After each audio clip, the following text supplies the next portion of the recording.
Bonjour messieurs dames, bienvenue aujourd'hui dans cette petite vidéo. J'aimerais qu'on regarde ensemble des fonctions un petit peu plus compliquées aujourd'hui.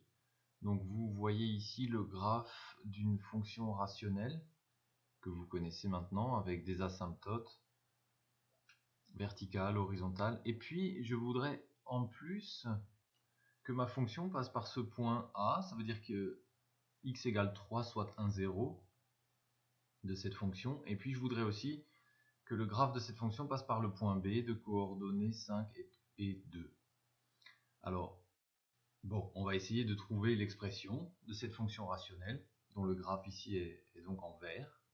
Alors pour ça, on va déjà regarder les asymptotes. On a ici une asymptote verticale, et ici aussi, donc chez x égale moins 5 et chez x égale 4. Ce qui nous donne envie d'écrire, on va reprendre ici la fonction. Donc on va déjà s'occuper des asymptotes, et voilà ce qu'on peut dire concernant les asymptotes. Voilà, on a une asymptote chez x égale moins 5, donc x plus 5, et puis on a une asymptote chez x égale 4, donc ici x moins 4.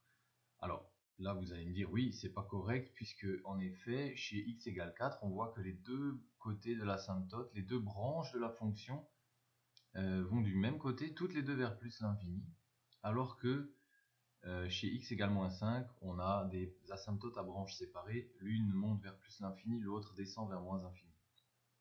Donc vous allez me dire, oui, il faut rajouter, ici chez x égale 4, on va rajouter un carré. Les deux asymptotes vont dans la même direction. Voilà, on va regarder ce que ça donne. Donc j'ai pris cette fonction là, voilà, 1 sur x plus 5 fois x moins 4 au carré. Je l'ai dessiné sur l'écran de la calculatrice. 1 sur x plus 5, x moins 4 au carré. Je trouve ceci. Alors si vous regardez bien, si vous comparez, vous allez vous rendre compte qu'on a un petit problème ici, puisque la fonction ici descend d'abord, alors que sur le graphe qui est donné, elle monte. Donc on a un petit problème chez x égale moins 5. De l'autre côté, ça semble en ordre, les deux asymptotes vont du même côté. Et puis alors il y a une chose qui ne va pas du tout, c'est que j'ai pas ce point 3,0 que je voulais, et le point 5,2 à mon avis, il n'est pas non plus. 2 c'est ici, et 5 c'est à peu près ici, donc on voit bien qu'on n'y arrive pas. Alors comment modifier cette fonction encore maintenant pour obtenir donc les deux points A et B sur le graphe? Alors, ce qu'on peut essayer de faire, c'est de dire, ok, x égale 3 ici, c'est un 0 de la fonction. Ça veut dire, au numérateur de ma fonction, je devrais fabriquer quelque chose qui s'annule lorsque x égale 3.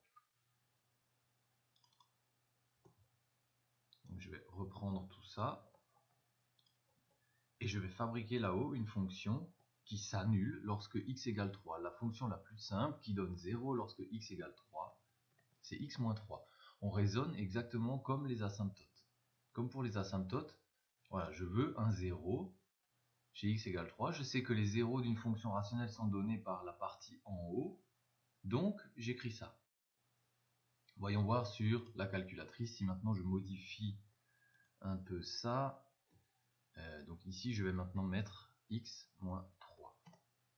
Alors on voit très bien que maintenant chez ce point j'ai mon 0. On remarque également que l'asymptote à gauche s'est maintenant mise dans le bon sens, ça veut dire on monte d'abord, ce qui était le cas aussi ici, voilà, ça montait d'abord. Donc là on est pas mal. On a donc les deux bonnes asymptotes avec les deux bons comportements de la fonction autour de ces asymptotes. On a un 0. Et puis bien sûr, j'en ai pas parlé, mais voilà, on a aussi cette asymptote horizontale y égale 0 que nous avions également sur ce graphe qu'on peut voir ici. Donc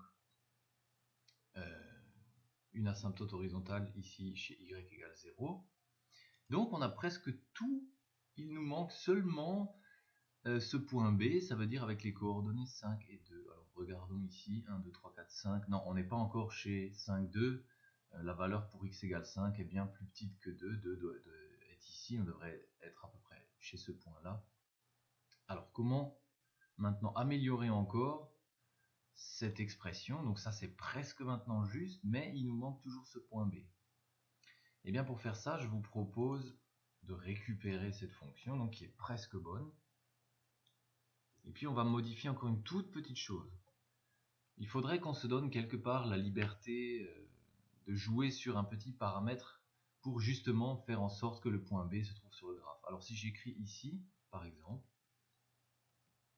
appelons ce paramètre B.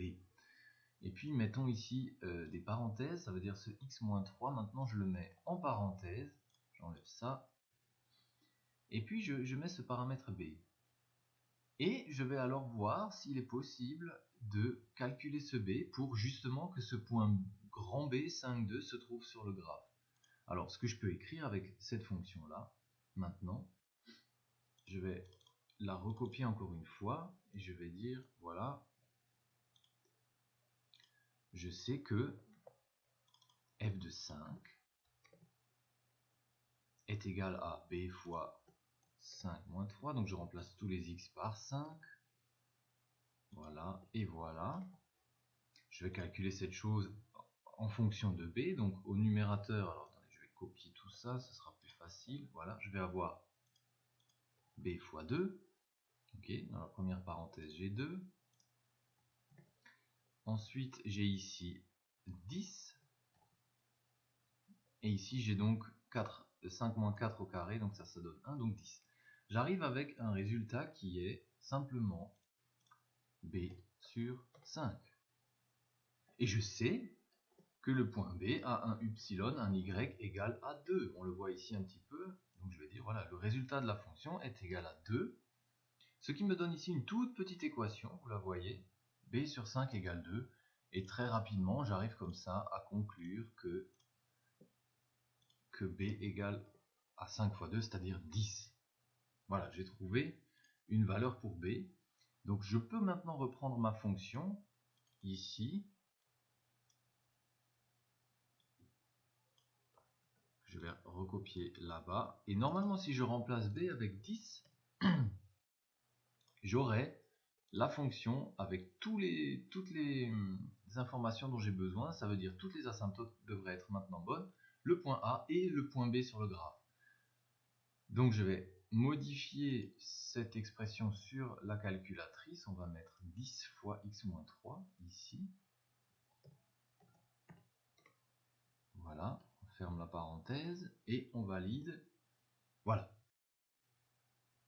Donc maintenant, si on veut, je pourrais même regarder avec menu, pour vérifier donc ce point B, je pourrais faire menu trace, je crois. Voilà, trace. La trace permet d'avoir les valeurs des points. Donc si je me déplace, si je choisis ici x égale 5, je vais le taper moi-même, 5, x égale 5, enter, et bien vous voyez que le point est 5, 2, exactement ce qu'on voulait. Si je tape avec trace, alors attendez, je dois le refaire.